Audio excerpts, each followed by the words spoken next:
जय गुरुदेव दोस्तों। और मेरे चैनल सिद्ध सावर मंत्र में आपका एक बार फिर से हार्दिक स्वागत है। और आज का जो विषय हमारा रहेगा वो दुर्गा सप्तशती के ऊपर है कि ज़्यादातर क्या होता है ना, सभी लोग या कोई भी साधक हो या पंडित हो या सामान्य वर्ग कोई भी हो, वो दुर्गा सप्तशती का पाठ करते हैं।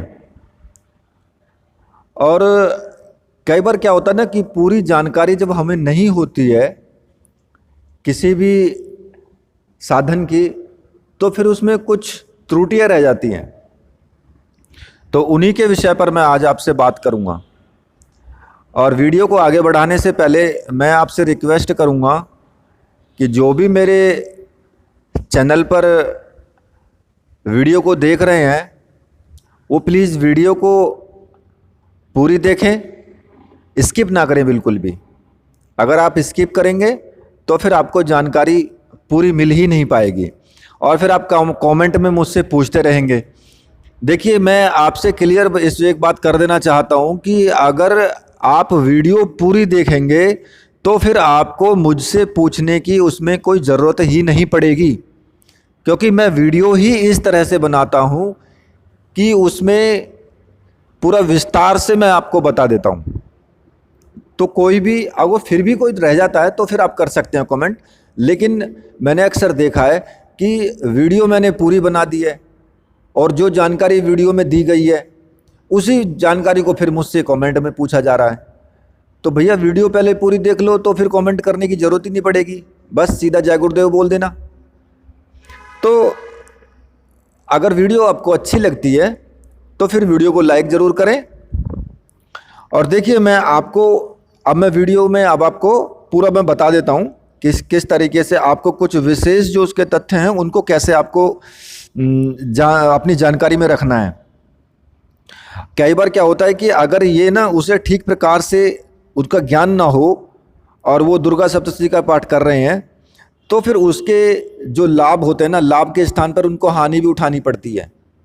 तो इसलिए इन नियमों को ढंग से सुन लें और फिर अपने जीवन में उतारें और दुर्गा सप्तशती का पाठ करें, तो फिर इन नियमों के साथ ही करें।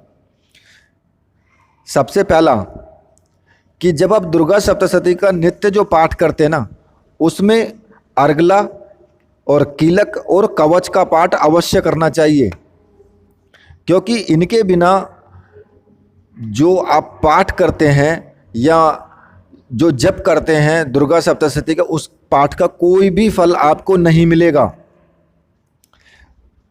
उससे अगला नियम आता है कि अगर आपको एक दिन में दुर्गा सप्तशती के कई पाठ करने हैं, एक तो ये हो गया कि आपने एक पाठ कर लिया, दूसरा ये हो गया कि आपको 5 पाठ या 10 पाठ करने हैं, तो कवच, अर्गला और कीलक का एक ही बार पाठ करना चाहिए आपको।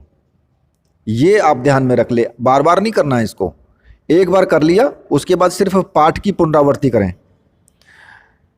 दूसरा आता है कि जब हम दुर्गा का पाठ प्रारंभ करते हैं ना, तो उस मतलब पाठ करने से पहले और पाठ करने के बाद नवार्ण मंत्र का 108 बार पाठ जप करना जरूरी है। अगर आप दुर्गा सप्तशती का पाठ कर रहे हैं, फिर सुन लें, पाठ करने से पहले 108 बार आपको नवार्ण मंत्र का जाप करना है और पाठ करने के बाद भी आपको 108 बार नवार्ण मंत्र का जाप करना है। और यदि तुम एक से अधिक बार दुर्गा का पाठ कर रहे हो तो प्रत्येक पाठ के पहले और पाठ के बाद में 108 बार नवार्ण मंत्र का जाप करना जरूरी है हर पाठ के बाद। अगर आप 5 पाठ आप कर रहे हैं पर डे, तो फिर 5 बार ही आपको पहले 108 बार नवार्ण मंत्र का जाप करना होगा और 5 बार ही आपको बाद में करना होगा। और देखिए, दुर्गा सप्तशती के प्रत्येक पाठ के प्रारंभ में रात्रि सूक्त और अंत में जो है देवी सूक्त का पाठ करना भी जरूरी है।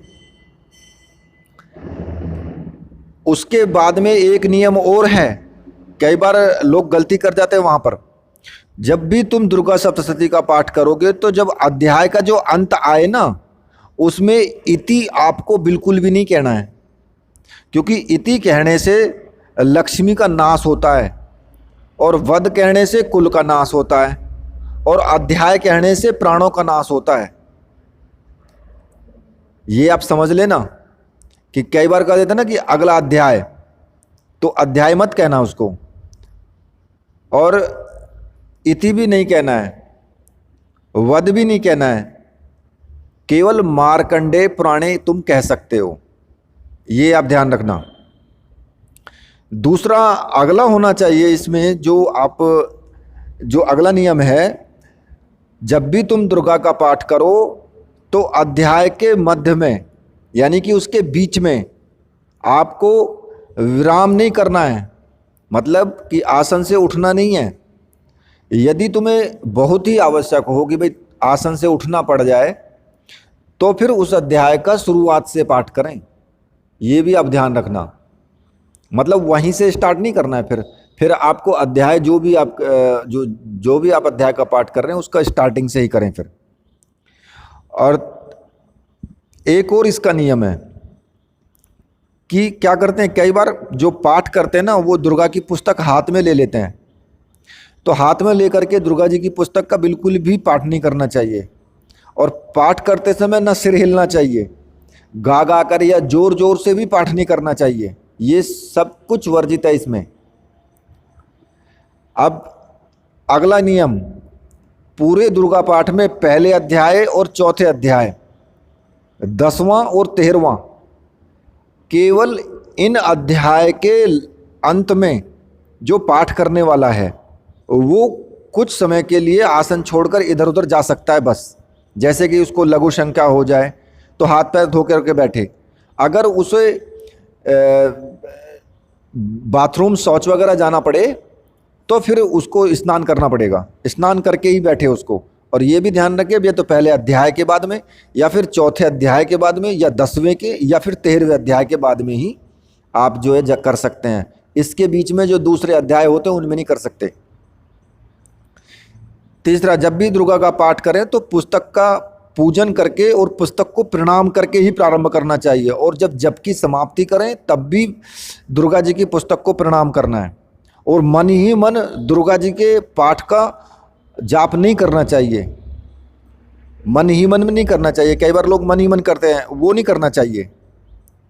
और दूसरा मैं आपको बता देता हूँ कि जो नवार्ण मंत्र होता है उसका घी से ही हवन करना चाहिए। जो शुद्ध घृत होता है उसी से हवन करना है। और दुर्गा के जो हवन में जो है वो तिल, जौ, घी और जैसे शक्कर होती है, शक्कर और ये जो हवन सामग्री है, केवल इसका प्रयोग करना चाहिए हमें।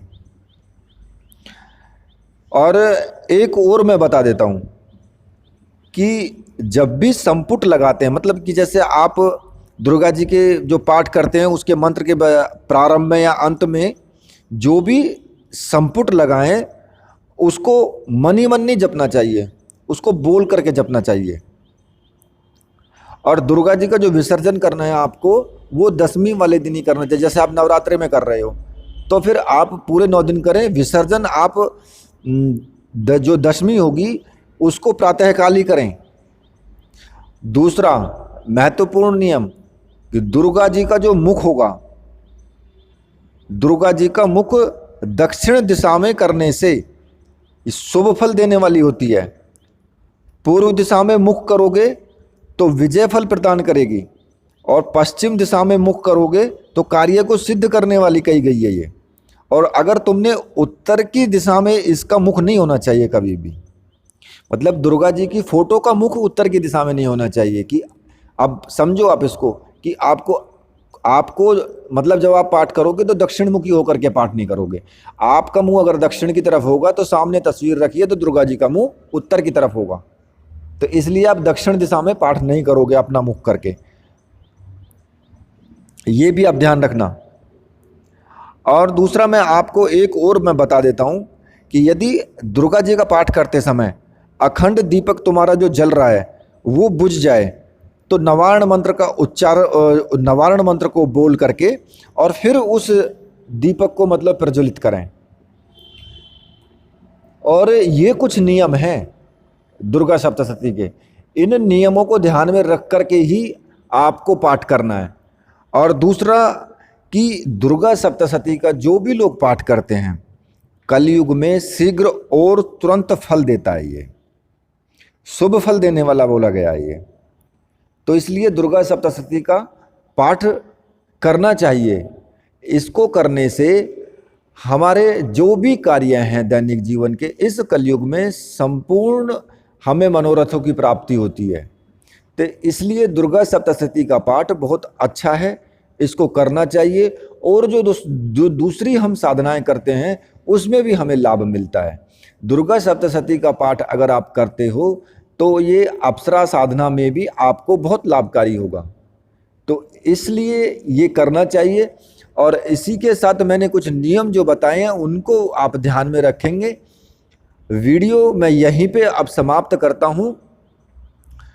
तो अगर वीडियो आपको अच्छी लगी है तो वीडियो को लाइक कीजिए, चैनल को सब्सक्राइब कीजिए और मेरे साथ बोलिए, बोलिए वीर बजरंगबली हनुमान जी महाराज की जय, बोलिए मेरे परमहंस गुरुदेव की जय।